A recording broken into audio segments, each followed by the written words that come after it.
नमस्कार दोस्तों, जय श्री कृष्णा। आज के इस सेशन के अंदर मैं आप लोगों को आज की वीडियो में ये बात कवर करने के लिए आया हूँ 15 मार्च।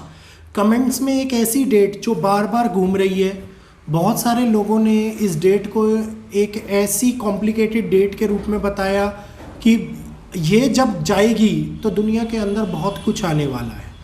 और इससे करेक्ट थोड़े दिन पहले जगन्नाथ मंदिर से मिले संकेत जो बड़ी प्राकृतिक आपदा को दिखा रहे हैं, वहाँ के पुजारियों का, वहाँ के मंदिर परिसर के लोगों का ये कहना है कि बड़ी आपदा के संकेत होते हैं जब मंदिर के अंदर पत्थर गिरते हैं, मंदिर के अंदर आग लगती है या कोई भी ऐसी अशुभ घटनाएं घटित होती हैं तो वो डायरेक्टली नेचर से रिलेट करती हैं और प्रकृति बहुत बड़ी चीज़ों को हमारे सामने लेके आती है, चाहे वो महामारी के रूप में हुई, चाहे वो आपदा के रूप में हुई, चाहे बड़े मौसम के अंदर परिवर्तन के रूप में हुई।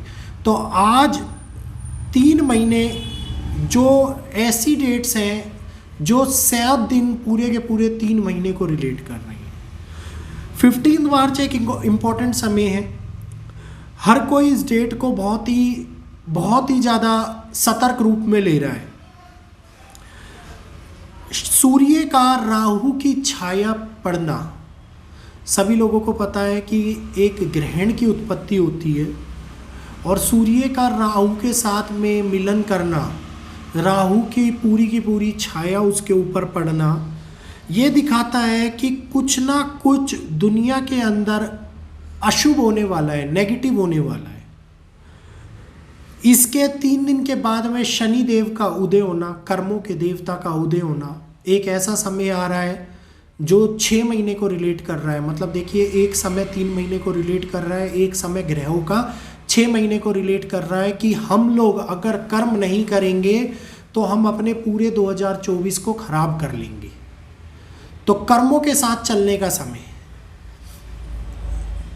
एक बड़े परिवर्तन का समय, शनि का उदय होना, न्याय प्रणाली का उदय होना, न्याय के देवता का उदय होना, अपने पेंडिंग वर्क्स को आगे पूरा करना, साथ के साथ सूर्य और राहु की ऐसी युति, ग्रहों की एक ऐसी संरचना जो 12 साल के बाद में क्रिएट हो रही है। और 12 साल को ये मत कहिए कि 12 साल पहले कुछ नहीं हुआ था। 12 साल पहले इकोनॉमिक क्राइसिस, बहुत बुरा इकोनॉमिक क्राइसिस भी आया था और अब फिर से उसकी एक नई शुरुआत हो रही है और प्राकृतिक आपदाओं की एक नई शुरुआत हो रही है। रीजन्स, स्टेट्स, राज्य सभी बताए गए हैं। आप लोगों को कल के लाइव सेशन में भी डिटेल में एक्सप्लेन किया था। ग्रहण से पहले का ये योग हम लोगों को सावधानी बरतने के लिए बहुत ही ज़्यादा महत्वपूर्ण है। एग्जैक्ट 15 तारीख को कोई कॉरिडोर का डोर नहीं खुलेगा कि 15 तारीख बीती, 15 को कुछ नहीं हुआ। लोगों के कमेंट्स आने लगते हैं कि 15 को कुछ नहीं हुआ, 16 को कुछ नहीं हुआ। दोस्त, 15 तारीख वो स्टार्टिंग है, मतलब वो नींव है। जैसे मकान बनने में 6 महीने लग जाते हैं, साल भर लग जाता है ना, उसी प्रकार से 15 तारीख वो नींव है जो आने वाले 6 महीनों के निर्धारण कार्य को अपने ऊपर ले रही है। और यहीं से ही भूभाग के अंदर भूकंपों का सिलसिला शुरू होने वाला है। कई जगहों के ऊपर बड़ी प्राकृतिक आपदाओं का सिलसिला शुरू होने वाला है। युद्ध जो नए आयामों पे हो सकता है। बहुत सारे मेजर जनरल न्यूज़ के ऊपर प्रवक्ता ये बात बोल रहे हैं कि इंडो पाक का जो वो है अपना बॉर्डर है, इंडो पाक बॉर्डर, वहाँ पे युद्ध की संभावनाएं उत्पन्न हो सकती हैं। और चाइना अब युद्ध करने वाला है। भारत ने अपने 10,000 सैनिकों को वहाँ पे पोर्ट कर दिया है और इस कारण चाइना भुखलाहट में भी रहा है। भुखलाहट जायज़ बनती है क्योंकि जो उसके मंसूबे उन पे जब पानी फिरता नज़र आएगा तो फिर से चाइना के अंदर कोई ना कोई ऐसा गलत कदम उठाएगा। और मैंने आप लोगों को बोला था कि अभी भारत के पड़ोसी राज्य चीन, जो तीसरे घर से ग्रहों की युति बन रही है, 3rd हाउस के अंदर चीन की, वो पड़ोसियों को दर्शाती है। तो पड़ोसियों में बार बार ये मत संशय किया कीजिए कि इंडिया ही पड़ोसी है। ताइवान, पाकिस्तान, कई पड़ोसी हैं। तो समय इस बार चाइना के साथ के पड़ोसियों के लिए अच्छा नहीं है, जिसमें ताइवान भी रिलेट करता है। तो इम्पैक्ट किसी भी देश के ऊपर हो सकता है, लेकिन सतर्क रहना, सावधान रहना सभी के लिए जरूरी है।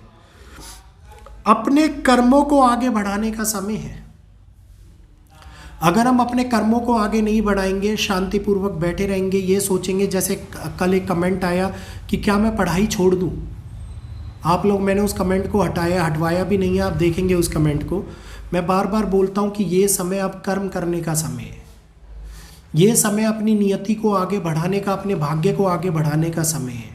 शनि कर्मों के देवता हैं। अगर आप कर्म करना छोड़ देंगे तो हमारा भाग्य अस्त हो जाएगा। भाग्य अस्त हो जाएगा तो हमारा भविष्य अस्त हो जाएगा।